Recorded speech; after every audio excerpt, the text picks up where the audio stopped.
Hello everyone, welcome back to communication mastery series. My name is Akash Gupta, your sales and communication coach. और आज की इस video के अंदर हम एक बहुत ही इंपॉर्टेंट टॉपिक को कवर करने वाले हैं। The topic for the day is the art of conflict resolution. तो सबसे पहले चलिए कॉन्फ्लिक्ट का मतलब समझ लेते हैं। जब दो लोग आपस में बात कर रहे हैं और एक पर्सन का पॉइंट जा रहा है इस डायरेक्शन में और एक पर्सन का पॉइंट जा रहा है इस डायरेक्शन में और दोनों की बातें एक दूसरे से मैच नहीं कर रही हैं, तो दोनों के बीच में कॉन्फ्लिक्ट हो जाता है। दोनों के बीच में एक मतभेद हो जाता है कि यार वो उसकी बात नहीं सुन रहा है, वो उसकी बात नहीं सुन रहा है, वो उसकी बात नहीं समझ रहा है, वो उसकी बात नहीं समझ रहा है। तो इसी को बोला जाता है कॉन्फ्लिक्ट।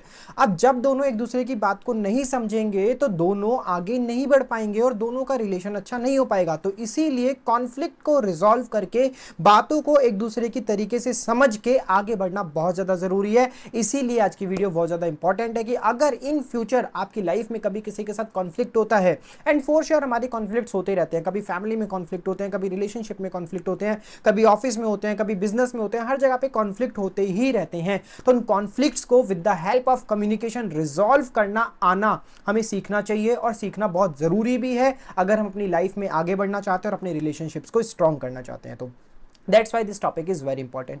तो इस टॉपिक को शुरू करने से पहले सबसे पहले समझ लेते हैं कि इंपॉर्टेंस क्या है कॉन्फ्लिक्ट को रिजॉल्व करने की। कॉन्फ्लिक्ट को रिजॉल्व करना जरूरी क्यों है? तो सबसे पहला इंपॉर्टेंस क्या है इसका कि देखो यार, अगर दो लोगों के बीच में कॉन्फ्लिक्ट हो रहा है ना, तो ऑब्वियस सी बात है उनका रिलेशन कभी स्ट्रॉन्ग नहीं हो पाएगा। क्यों? क्योंकि एक इस डायरेक्शन में जा रहा है, एक इस डायरेक्शन में जा रहा है, तो रिलेशन खराब हो जाएंगे। तो कॉन्फ्लिक्ट को रिजॉल्व करना जरूरी है जिससे कि रिलेशन अच्छे बने रहे।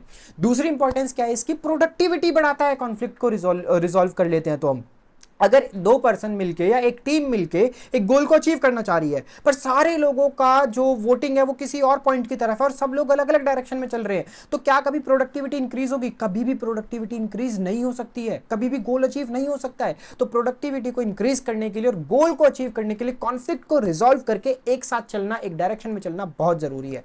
तीसरी इंपॉर्टेंस समझते हैं, स्ट्रेस को कम करता है। यार अगर आप कॉन्फ्लिक्ट को रिजॉल्व कर लेते हैं तो ऑब्वियस सी बात है, अगर आपके पर्सनल और प्रोफेशनल लाइफ में किसी रिलेशनशिप में कॉन्फ्लिक्ट्स चल रहे हैं, आपस में एक दूसरे के पॉइंट अलाइन नहीं हो रहे हैं, तो स्ट्रेस बढ़ेगा ही बढ़ेगा। और स्ट्रेस बढ़ेगा तो आपका किसी डायरेक्शन में फोकस नहीं लगेगा, किसी काम पे फोकस नहीं लगेगा। तो इसलिए जितनी जल्दी हो सके हमें उस कॉन्फ्लिक्ट को रिजॉल्व करना चाहिए जिससे कि हमारा स्ट्रेस कम हो जाए। और चौथा बेनिफिट क्या है इसका? It promotes personal growth. All round अगर हम बात करें तो सारी चीजों का म्यूचुअल बेनिफिट निकल के क्या आ रहा है कि भैया हमारा पर्सनल ग्रोथ भी मैटर करता है। अगर हमारा स्ट्रेस कम होगा, हमारे रिलेशनशिप्स अच्छे होंगे और हमारी प्रोडक्टिविटी अच्छी होगी, तो हमारी पर्सनल ग्रोथ भी तो होगी ना, हम भी तो आगे बढ़ेंगे। तो पर्सनल ग्रोथ को अच्छा करने के लिए भी कॉन्फ्लिक्ट रेजोल्यूशन बहुत ज्यादा जरूरी है। तो ये चार बेनिफिट्स अगर आप कॉन्फ्लिक्ट को रिजॉल्व कर लेते हैं तो सबसे पहला क्या है? रिलेशनशिप्स को अच्छा करता है, प्रोडक्टिविटी को इंप्रूव करता है, स्ट्रेस को कम करता है और पर्सनल ग्रोथ आपकी बढ़ाता है। तभी मैंने आपको इंपॉर्टेंस समझा दिया कि इसका कॉन्फ्लिक्ट रेजोल्यूशन का इंपॉर्टेंस क्या है। तो अब हम डिस्कस करने वाले कॉन्फ्लिक्ट को रिजॉल्व करने की स्ट्रेटेजीज। तो सबसे पहले स्ट्रेटेजी है कॉन्फ्लिक्ट को रिजॉल्व करने की, एक्टिव लिसनिंग।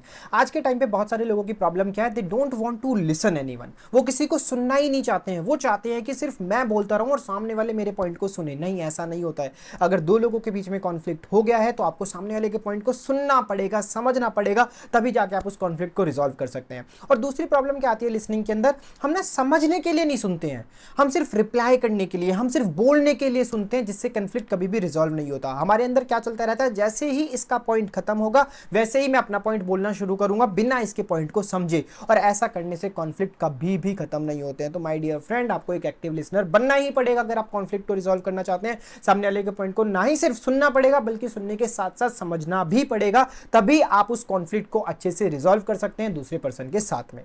सेकंड पॉइंट आपको यहां पे क्या ध्यान रखना है? Stay calm and compose. जब भी हम दो लोगों के बीच में कॉन्फ्लिक्ट होता है या किसी टीम के बीच में कॉन्फ्लिक्ट होता है ना, तो सबसे पहले पर्सन अपनी कामनेस खो देता है। वो कहता है कि अच्छा मेरा पॉइंट नहीं सुना जा रहा है, मेरे पॉइंट के साथ कोई एग्री नहीं कर रहा है, तो वो गुस्सा हो जाता है, उसके अंदर की कामनेस खत्म हो जाती है। और जैसे ही उसको गुस्सा आने लगता है, जैसे ही उसकी कामनेस खत्म होने लगती है, कॉन्फ्लिक्ट और ज्यादा बढ़ने लग जाते हैं। और ये मेरे को बताने की जरूरत नहीं है, आप अपनी ही लाइफ में अपने किसी पर्सनल रिलेशनशिप से, किसी प्रोफेशनल रिलेशनशिप से पास्ट में जाके देख लो कि ऐसा जरूर हुआ होगा। जब भी कोई आपके पॉइंट के साथ एग्री नहीं कर रहा होगा तो आपको कहीं ना कहीं थोड़ा बहुत गुस्सा आया होगा, जिससे वो कॉन्फ्लिक्ट जितना था उसका लेवल और ज्यादा बढ़ गया होगा। तो अगर आपको कॉन्फ्लिक्ट को कम करना है तो काम एंड कंपोज्ड रहना पड़ेगा, कामली पेशेंटली उस पर्सन को सुनना पड़ेगा, उस सिचुएशन को देखना पड़ेगा, उस सिचुएशन को हैंडल करना पड़ेगा। थर्ड पॉइंट की अगर बात करें कॉन्फ्लिक्ट रेजोल्यूशन में, that is express your feelings without blaming.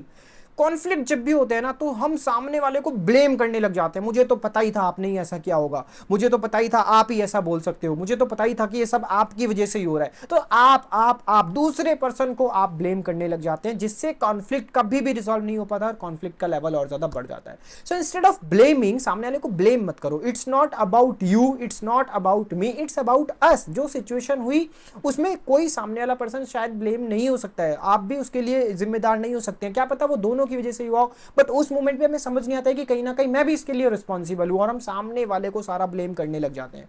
जैसे ही आप सामने वाले को ब्लेम करेंगे तो कॉन्फ्लिक्ट कम होने की वजह और ज्यादा बढ़ जाएगा। सो आपको अपनी फीलिंग्स को एक्सप्रेस करना है कि यार मुझे ऐसा लगता है ना कि हम लोगों की वजह से ये सिचुएशन इस डायरेक्शन में जा रही है, तो इसको ऐसे ना करके हम ऐसे कर लेते हैं, तो इससे ये चीज सही हो जाएगी। तो ब्लेम नहीं करना है, अपनी फीलिंग्स को एक्सप्रेस करो, ढंग से एक्सप्रेस करो, जो आप सोच रहे हो उसको बताओ इंस्टेड ऑफ ब्लेमिंग। सामने वाले को ये मत कहो कि तुमने ही किया है, उससे कॉन्फ्लिक्ट कभी भी रिजॉल्व नहीं होगा।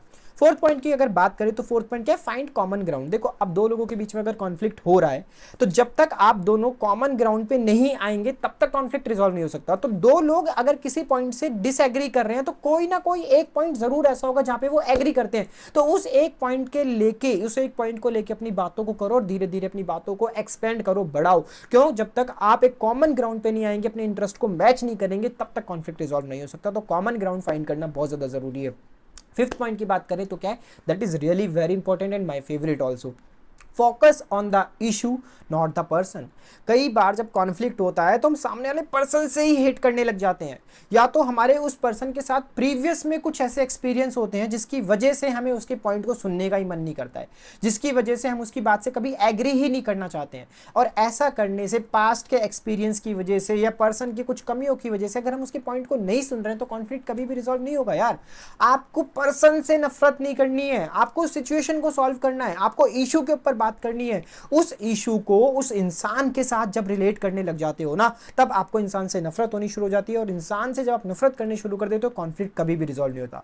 तो आपको इंसान के साथ में इशू क्रिएट नहीं करना है, इशू को इशू समझना है और इशू का रिजोल्यूशन निकालना है, ना कि पर्सन के साथ आपको किसी तरीके की डिसएग्रीमेंट रखनी है। पर्सन के साथ आपका रिलेशनशिप वैसा ही होना चाहिए।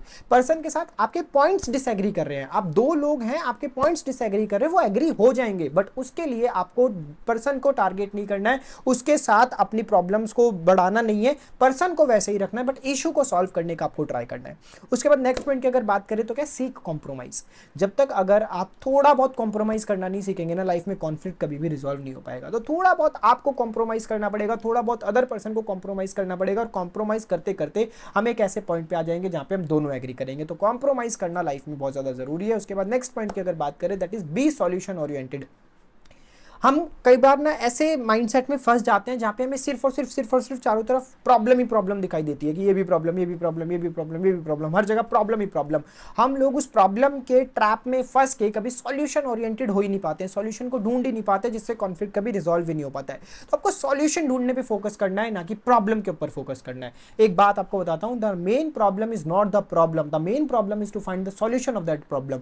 मेन प्रॉब्लम प्रॉब्लम नहीं है, मेन प्रॉब्लम क्या है, प्रॉब्लम का सॉल्यूशन निकालना इज द मेन प्रॉब्लम। तो आपको मेन प्रॉब्लम पे फोकस करना है। मेन प्रॉब्लम क्या है, सॉल्यूशन कैसे निकलेगा, तो सॉल्यूशन निकालिए। जब सॉल्यूशन निकालेंगे तब आपका कॉन्फ्लिक्ट रिजॉल्व होना शुरू हो जाएगा। तो मैंने आज आपको 7 तरीके बताए हैं जिनसे आप कॉन्फ्लिक्ट को रिजॉल्व कर सकते हैं। पहला क्या, एक्टिव लिसनर बनिए।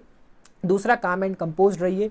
तीसरा, अपनी फीलिंग्स को एक्सप्रेस करिए विदाउट किसी को ब्लेम करे। एक कॉमन ग्राउंड फाइंड आउट करिए। इशू पे फोकस करिए, ना कि पर्सन पे। कॉम्प्रोमाइज के लिए थोड़ा सा रेडी रहिए। और बी सॉल्यूशन ओरिएंटेड, सॉल्यूशन पे फोकस करिए, ना कि प्रॉब्लम पे। अब यहाँ पे एक लास्ट बात आपको बताने वाला हूँ कि कॉन्फ्लिक्ट जो है ना, वो डिफरेंट टाइप के होते हैं। अगर दो लोगों के बीच में कॉन्फ्लिक्ट हो रहा है तो आपको सेम गोल के ऊपर बात करनी है।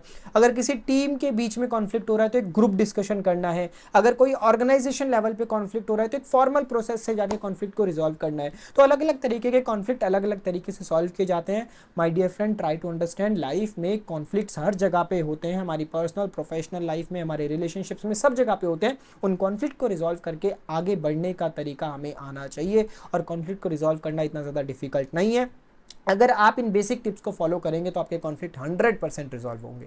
अगर आपको ये वीडियो पसंद आई है तो एक लाइक ज़रूर कर देना, चैनल को सब्सक्राइब कर लेना, बेल आइकन को हिट कर लेना, और आपको लगता है अगर किसी को इस वीडियो की ज़रूरत है तो उसके साथ शेयर कर देना। At the end of the video I just want to say wish you all the very best, keep learning, keep growing.